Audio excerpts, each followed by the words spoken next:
Let's see. Hey, everybody. I am here live with Nicole Alyssa, and she is this incredible young woman that I am super excited to interview here on Horsepower Empowerment Through Connection as we stream live on hopefully both of our pages. And we are going to talk about her incredible journey becoming a feminine embodiment guide. Now, we haven't actually done any interviews like this before about how we're empowering women in this particular way, but Nicole has done incredible things creating her business and Rise, and she has her master's degree in counseling psychology and with a focus on somatic depth counseling psychology. And I think that is just so incredibly cool because we don't really get to talk about the somatic work that much. And then especially combining it as a certified health coach and then the relationship of food to the body. So Nicole, thank you so much for joining us here today. Yeah, thank you so much for having me. I've loved our connection already this morning, and I'm excited to just continue talking to you and sharing more about the work that I do. Thank you. It's Yeah, going to be fun. And so you're located in Santa Barbara, but you're not actually originally from Santa Barbara. correct. I'm actually from Rhode Island, from the East Coast, and I moved out to Santa Barbara specifically for graduate school at Pacifica.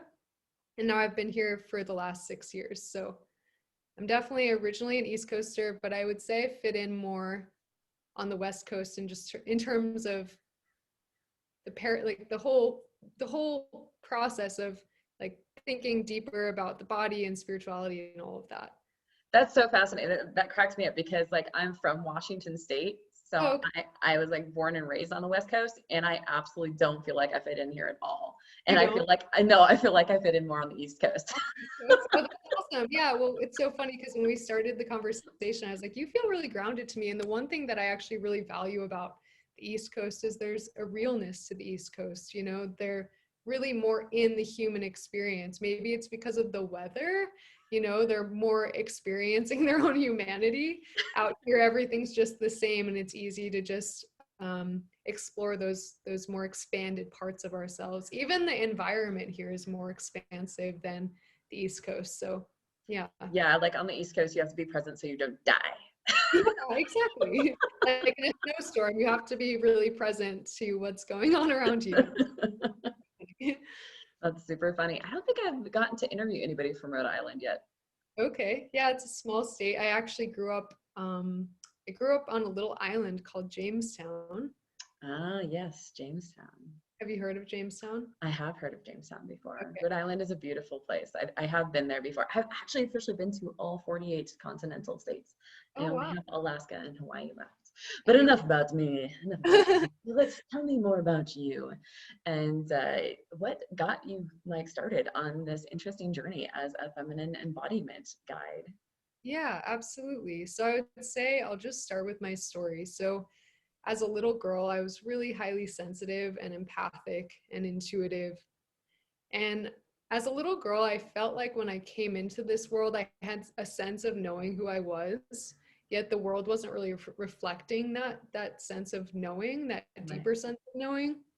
And I kind of felt orphaned from my original state of connection with, I'll use the word God or grace or that just mystical connection. The world wasn't really encouraging me to be in connection to who I really was. And Yeah. so I felt this disconnect and it was painful for me. And when I started school, when I started kindergarten specifically, I remember feeling like, when you go to kindergarten, when you start school, you're told to sit at a desk and it's like the structured way of being. It takes you out of that receptive knowing, that intuitive knowing, that bodily connection that you have with yourself.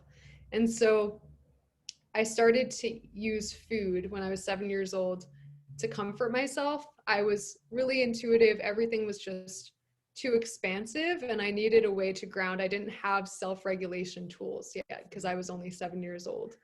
And so I started using food to cope with my anxiety, with my feeling of being hypersensitive in the world. And I actually took on a lot of physical weight. So from age 7 to 17, I used food with emotional eating and binge eating. And by the time I was 17, I weighed almost 300 pounds. And I was definitely holding a lot of matter, right? Yeah. I was very in my body, but at the same time, I was very disconnected from my body, simultaneously. So I went on this weight loss journey. I lost 140 pounds. Oh, And wow. originally, my weight loss journey didn't really lead me to embodiment. In a sense, that I was still disconnected from the body through my weight loss journey because it wasn't rooted in love and listening. It Yeah. was more rooted in that like masculine control and deprivation and restriction. It wasn't rooted in self-love. So I had an experience in my mid-20s where I really had a spiritual awakening and remembered that I hadn't really been honoring myself. Yeah. Throughout my whole journey, I hadn't really honored myself, and I had kind of strayed so far from my intuition, from my body, from that connection that I had to God when I was younger. Yeah. And so I made a promise to myself at that age that I would just love myself more and start to listen more. Listening was the foundation, and listening was what led me on this journey to really becoming attuned to my own experience, really learning how to listen to what my body needed, with food, with movement, with just my experience living here. Yeah. And then I grew a love for my body and grew a love for being in my body because I started to experience what was possible or what was capable when I really built an intimate relationship to her. I like to call my body her. I believe she's alive and she's holding me, right? And so I wanted to hold her. And that's now the work that I help other women with, is healing their food body relationship from a somatic or embodiment perspective, and also through intuitive eating. No, that's really beautiful. Thank you so much for that. Yeah. Can you define for us embodiment and somatic? Yeah. Because there are some people in the audience who might not really connect with those words. And yeah, so I always say that embodiment is the intimate relationship you have with your body. So we all live in a body, right? And the world, as you and I were talking about earlier, is very disconnected from this body. And this body holds so much. It holds our entire experience as we are alive. It holds so much wisdom. It holds creativity. It holds communication, deep communication. So embodiment is about building a relationship, an intimate relationship to the communication that is happening in your body. Embodiment also includes, through building that intimate relationship, a array of tools, right, to Right. get more connected and to create safety. I always say that the body is our place of sanctuary if we only could see it. And so having tools to get more connected to your body from a somatic perspective. Somatic is also just the relationship you have with your body. It's utilizing your body as a vehicle or tool for healing and connection with self. Excellent. Thank you. Yeah, because we hear sometimes about like somatic pains in the Yeah. body. Yeah. Well, I believe we hold so much, right? The body holds our emotional experience. I always say to my clients when they have an emotional experience that they don't want to feel and they go outside of themselves and use food to cope, that the body still is holding that pain. If anything, now the body is holding the pain, and the body is now holding, maybe for the women who binge, the binge. So the body's holding the pain, and now the body is also holding the repressed pain and the food that you use to cover up the pain. And that's so uncomfortable, right? A lot of people have a hard time being in the body because the body holds all of our sensations, our pain, our trauma. So the body, I always say to people that the body is almost like a challenge, but an opportunity too, right? Yeah, Right. it was for me. So how do you help people like connect to in their relationship with food? In the relationship with food, yeah. So, well, through intuitive eating and through building a connection to the body, which is really about deep, deep listening. So, one of the tools that I give my clients, actually, I'll just start with that. So one of the Yeah, tools that'd that be I great. give my clients, which is really helpful, is to always just check in. A lot of people are moving really quickly and don't really know what to eat. And there's so many opinions out in the world about what to eat. So it's really confusing, right? So intuitive eating is the process of building a relationship to your body and really learning how to listen to the body's communication and in terms of what the body really wants to be nourished. So one of the first questions or tools that I give my clients is to just check in and say, hey, body, what do you need right now? And what will really nourish you? And so going in front of the refrigerator before making a meal and just checking in, will this really nourish me? Or if a woman is having a moment where they're wanting food for an emotional, like on an emotional level, it's like going and actually taking that, I call it the sacred pause. So taking a sacred pause and saying, hey, is this really the nourishment that I need right now? And it's about building an honest relationship between, it's almost like building an honest relationship between your mind and your experience, and then your actual body's truth and her honest communication. Yeah. Yeah. What do you feel like somatically that would feel like for people that are really disconnected from their bodies? Yeah. So sometimes in the beginning, people go in front of the refrigerator and it's like, body, what do you need to be nourished? And there's like a feeling of, I have no idea, They're right? like crickets. Yeah. I don't know. The thing is it's an exploration, right? So the body communicates. So when I teach, I had a program that I led that I'll lead in a few months. It's called Nourish Your Way In, an intuitive eating journey. And in that program, I emphasized a lot, just again, how the body communicates with us. And, often when women are disconnected from the body, it's hard to hear those noises right away. But if you look at your experience, I have a client right now who just emailed me before this, and she said, I'm having a bunch of inflammation and like pain in my joints. And I feel like there's certain foods that are causing that inflammation in my body. So there's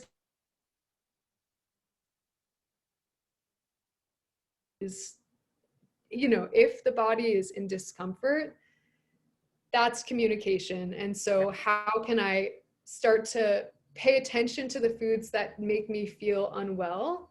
And then how can I pay attention to the foods that just naturally feel really nourishing? So in the beginning, I really encourage women, if they don't know, to go with what they do know. So what foods actually do feel nourishing, and eat more of those foods and explore the other foods with curiosity without any judgment or shame, and just what's true in your relationship. Thank you for that. Yeah, you brought up two really important words, which are judgment and shame. And so how is it that you help navigate with your clients that relationship to food and self, and just like the societal impacts in regards to shame and judgment? Absolutely. So intuitive eating is the path that liberated me from food fears and judgments and shame and guilt around food. Mainly because intuitive eating, one of the first principles intuitive eating is actually to drop the rules, drop all of the rules that you have around food. And for a lot of women, that's terrifying because they think, if I drop the rules, I'm going to be out of control with food. But there's kind of an interesting thing that happens when you actually drop the rules. Food becomes less tempting, it has less power over you, right? Interesting. When something's forbidden, right, we want it so much more. It's And like, also, yes.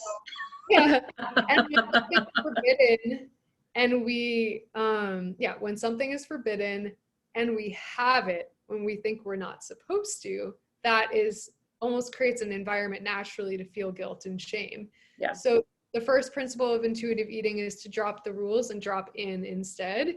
And so when you drop the rules, you get to make choice. Everything is a choice at that point, which is empowering. So with intuitive eating, at least for me in my own life and with my clients, I always say, if you're going to make a choice, feel good about it. Like if you want to eat this, eat it, and eat it with full confidence, knowing that you can always make another choice. So that has helped me a lot. It's so interesting for me in my own life. when I had a lot of food rules, I had a lot of digestive issues and I couldn't digest or receive a lot of specific foods. And then with intuitive eating, letting go of the rules and just really learning to listen to my body instead of listening to what was out there, which is very mental and in the mind, my body started to just really communicate the honest truth with me. And now I have so much more freedom to eat with a lot more variety. And yeah, and still my body communicates with me, and every body is different, and not everyone can eat every single food, and that's real too. Yeah. That's why I emphasize the part about listening. Yeah. Yeah. And I think really interestingly, like when you're working with your clients, and then they have partners, they have friends, they go out to eat, like how do you help coach them through engaging with those people without shaming or judging others? Or how do they navigate that if other people are talking to them in an invalidative manner and being like, well, why are you doing it like that? Or like, of course you can, or like pressuring them, you know, because there's that whole societal aspect. Totally. I had a client whose partner was really hard on them around what they were eating, and they were on this intuitive eating journey. And a big part of it, again, in the beginning, is like crowding out all of the food noise and all of the food fears and letting go of the rules so that you can actually listen to your body. And their partner had some control issues around food. So in it, probably a little bit of a disordered eating pattern themselves. And so when this girl was in their exploration phase, which is such a huge part of the beginning stage of intuitive eating, is this partner was, you know, placing their judgments. So, oh, you shouldn't be eating that. And in the meantime, this girl was in her process of just like really liberating herself from all of that, and also learning how to trust the body versus trust other people's judgments. So I think when people are struggling with food, and then they have people in their lives that are not really the most supportive, again, it's just about staying committed to their own journey. And intuitive eating is almost like being proud that you're on this intuitive eating journey and just claiming it for yourself. But then also I have clients who, I'm just thinking of someone else who, I have clients whose partner maybe, or people in their lives just really are so disembodied and not nourishing themselves well. And that can also be really hard when, again, the emphasis is on listening to the body. So intuitive eating isn't just throwing out the rules to like go crazy and just dismiss the body. It's just throwing out the rules so that you're actually listening to the body versus listening to the mind and living in fear with food. Right. Lots of communication. So it's like having boundaries with others while I don't know how you would describe like boundaries when you're doing intuitive eating, because it's just like you're honoring yourself and just like giving yourself over to the experience. And so the boundaries come more with like the ideas that others are trying to place on you. And you're just like, I understand, like that's your journey. This is the journey that I'm on right now. I appreciate like that you love and you care for me, you want what's best for me. And in that, please honor that this is what I'm choosing to work on right now. Right now. Yeah, absolutely. And then, yeah, I'm just trying to think. I don't know if I best answer that question, but I'm also thinking about for women who struggle with food, a big fear for a lot of women is going out to eat, like you mentioned that. Yeah. A lot of women are scared of, if they go out to eat, it's like, how do I make a choice that's really going to be nourishing? And especially a lot of women who struggled in the past with restrictive eating, going out to eat is like causes a lot of fear. And I always say, just, you know, make the choice that's going to feel, that you know is going to feel good, and it's going to be nurturing, and it's going to be satisfying. One of the principles of intuitive eating that I would mention that's really important is satisfaction. It's like if you aren't satisfied, you're going to continue looking for the thing until you are. So it's better to make yourself satisfied with the foods that you're taking in when you're taking food in, then try and ignore your cravings. Because then if you ignore your cravings, you're still going to be wanting to give yourself that. To dive into the experience of deliciousness. Yeah. Yeah. And then you also have certification in Ayurveda. Like, how can you explain a little bit more like what Ayurveda is and how you might integrate that into the health coaching that you do and the food and feminine embodiment? Yeah, absolutely. So Ayurveda is such an embodied wisdom science because it's Eastern Indian medicine, and I haven't spoken about Ayurveda in a while, so this is fun.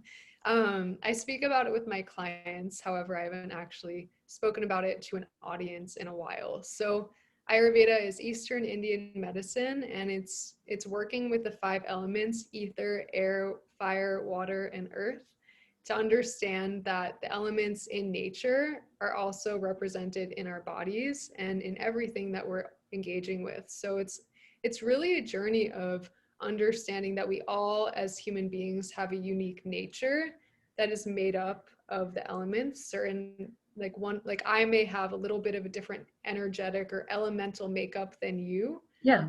So an example, I run cold. So I have the elements of earth and water strong in my own body. So I need nurturing, grounding, warming foods to kind of move the water and like help my body be grounded and warm and nourished. And then someone else might have a lot of fire in their body, so they need cooling food. So it's really getting more in touch with your unique specific needs, Interesting. um, and always about creating balance. So Ayurveda is a system of creating balance and harmony in the body. It includes like understanding the chakra system, understanding the physical body, um, and building that relationship. Interesting. Yeah. Then that's so cool. I'm laughing at myself because I do tend to run cold, but I love ice cream. Oh, okay, that's so funny. You do run cold? I run cold. Yeah, Okay. all the time. But ice cream is just like, it's one of my great weaknesses. I mean, Ben and Jerry's half baked. I mean, how can you go wrong? Okay, yeah. So and again, it's like as an intuitive eater, I would be like, you know, honor your cravings and listen to your body. And then if you were eating ice cream and you were freezing all the time, I would say, is what's your body communicating with you, right? I need more cayenne pepper. Yeah, cayenne pepper and teas and like soups and all of that. I need to be hot to trot all the time. Also, actually, this is making me think of something with Ayurveda. So, and with embodiment work that I do, it all kind of came together because there's a lot of rituals or practices that are balancing to your energy depending on what you need. So someone who struggles with anxiety, right? They need nervous system regulation, they need gentle movement, they need self-massage, which is an Ayurvedic practice called Abhyanga. And it's something that I give to my clients and something that I do when I really feel like I need to get back into my body and regulate. So it's a practice where you put down towels and maybe some gentle music. You could light a candle, whatever. You can make your space nice and nourishing. And then you get some oils and you give yourself a full body massage. And it's really, really grounding and really, really soothing for the nervous system. That's So for awesome. someone who has anxiety, like an Ayurvedic perspective or from an embodiment perspective, it's really the same thing. It's like, how can we get you grounded and how can we regulate your nervous system? Or if someone's like really fiery and has a lot going on and a lot of anger and a lot that they need to release, the practice will be, how can you move this out? How can I give you a practice that's going to allow you to really release through the body? And so it's always about checking in with what's the need Yeah. with the body, what's the need emotionally. Yeah. No, that's fantastic. Yeah. That makes me think about Rise. That like, tell us more about your program Rise and how you're helping people. And like, there's so much there. Yeah, absolutely. So Rise came out of me. I was leading this program called Nourish Your Way In for women who struggled with their food body relationship. And I was teaching the art of intuitive eating. And all of my clients were like, I want to understand my relationship to the feminine. I want to have more tools for embodiment. And so I created this program. It birthed out of me. It's called Rise, and it's 9 weeks.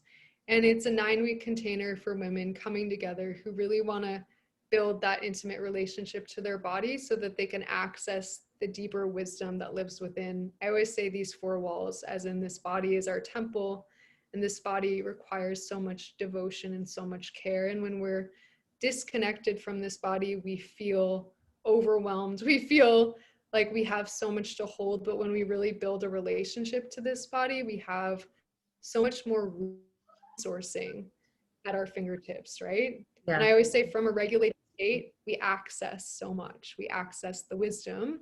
And that is where the feminine piece is brought in, is that as women, we have so much access to creativity and intuition and wisdom, and it's all housed within the body. So Rise is a 9-week program for women who really want to build that relationship to their body. It is for women who struggle in their food body relationship. A lot of the women in there so far are dealing with that, but it's not a typical food body program. And it's really open to all women who just really long to build a deeper relationship with their body and have tools, embodiment practices, rituals, and come together and really be empowered. So there's 9 weeks, there's 9 different modules, and it's live. And then there's also a course portal with all different practices for women to really try on so that they can create that lifestyle themselves and really have the tools at their fingertips to, yeah, to have that really deep connection with themselves and with their bodies. That's fantastic. Can you speak a little bit about the balance of masculine and feminine energy in all of us as human beings, and how you help to support them in that aspect? Because we talk a lot about the feminine and feminine embodiment, but we also talk about balance, right? So how can we bring that in? Yeah, so by nature, this book that I'll get to like in a few minutes, by nature, right, the world there's a lot of doing, right? There's less being and there's a lot of doing. And so the world right now is reflecting, just in terms of how we show up in the world, we're already constantly in our masculine. We're kind of forced to be in our masculine because of the pressures of, like we were talking about earlier, living a financially sound, stable life, running our businesses, especially for women today. For women, there's so many possibilities, and in a way that's like empowering, but it's also overwhelming, that we've forgotten the value of really tending to the home or tending to the body. So in some ways, through this fast-paced lifestyle world that we're living in, the body has been neglected. So that's why I really emphasize the value of building that feminine relationship to the body, especially for women, because I think it's so necessary for us to really be in touch with our nature, and our nature is found when we really care for this place that we live inside of. And so yeah, so really, I mean, it's all about balance. I always say, actually, one of my coaches says to me, it's about letting your masculine energy, right, which is about doing and being disciplined, serve your feminine. So for Rise, the masculine, sorry, it's my phone. The masculine is really going to be the container that we create together. And then the masculine quality is also your devotion and your discipline to showing up for the embodiment practices itself. And then as you do the practices, then you get to open up your femininity, which is about receptivity, and really receive the healing and the wisdom and the nurturing and the, I don't know, all the goodness that comes out of actually applying these things. Somebody's really excited about getting to talk to you. No, that's fantastic. Thank you so much for sharing all of that. There's been a lot that you shared with us here today, and the importance of listening to ourselves. I feel like oftentimes people just stay busy and they're distracting, and there's escapism, and it's really easy to disconnect from the body. And there's also a lot of pain and stress and fear in the body, and so people are less inclined to dive into the experience of embodiment. Yeah. Can I say one thing to that? Yes, absolutely. I wouldn't want to end with that. I would say, as someone who's so deeply sensitive, who did not have coping tools that really served me, as a child and as a teen, and, many different coping tools that were not serving me because it was too painful to be here. What I've found is that when you create a safe environment for you to be here, everything becomes so much more. I mean, life is hard. I'm not going to deny that. But you have a place to go that is safe and where you can actually experience relief from all of that. And it's a process, right? So the body may feel like a really scary place to turn to, yet either way it's here and we're existing in it. So it's like, why not create a more safe space for you to experience your feelings and have a way to process them? And so embodiment is all about having a safe space with tools to feel and then move through some of the pain that we experience every day. No, I Yeah. really appreciate you bringing that forward. And, you know, for people out there to understand as well that like different foods that we eat, they engage with the body. And when inflammation is caused in the body, it can actually agitate us and create more pain and more anxiety and depression, because that's just the chemicals and there's responses in the body. And so you can actually really truly have a healthier mindset when you're able to eat foods that do nourish you and decrease the inflammation in your body. And you can be more of your authentic self by eating the things that are indicative to a healthy experience within. Yeah, no, that's a really good point, is that what we take in matters. I always say that. Yeah. Yeah, what we take in with media, what we take in with our food, when we take in like our environment, like all the different things, different temperatures, like you were saying from the Ayurvedic perspective, Mm-hmm. it's all part of the piece of the puzzle. Lots of pieces to the puzzle, you know. But my friend, thank you so much for your time. I'm going to ask you one more question, and that is, who inspires you in the world today? Yeah, so it was so funny, before we hopped on live, she asked this question and I was like, there's this one woman who's been really inspiring me right now. Her name is Michaela Boehm, and she's an embodiment practitioner. She wrote this book, The Wild Woman's Way, and she talks a lot about just like unlocking your potential through the body and through embodiment practices and embodiment work. So I would say that she is definitely my inspiration right now. She has this practice called nonlinear movement that I was able to practice with my mom a few weeks ago, and it was really transformational, and it really mirrored a lot of the embodiment practices that I do in my own world. And so I would say her right now. And then of course always like Oprah Winfrey. I don't Right? know. How can you just not bring her up? I think she's amazing. I love her story. Yeah. She's come. Well, thank you so much for sharing that. That book looks fantastic. I might have to pick up a copy myself. Yeah, absolutely. And Well, I would say, if anyone wants to reach out, if anyone here who has been listening struggles in their food body relationship and just wants to build a deeper relationship with your body and food through intuitive eating, Elysia, wait, how do Elysia. Elysia, sorry. Yeah, no, it's fine. You had it right. Elysia will, drop maybe my information in the links below and comments and everything. So yeah. I will. Thank you so much, everyone, for watching. And we will be having it up on my YouTube channel, Horsepower Empowerment Through Connection. I'll also put it up on forecast.tv on the Empowerment channel, and with all of her information for you to be able to find her and start your own intuitive eating journey if you're looking for a little extra help. So thank you, everyone, so much, as always, for watching. Nicole, thank you so much for coming on to the show today. We appreciate you. We've been enlightened, and it's always wonderful to connect with wonderful, good human beings. Oh, thank you so much. Thanks so much for having me. It was so awesome to connect with you. You're very welcome. All right, everybody. Until next time. Bye. Bye.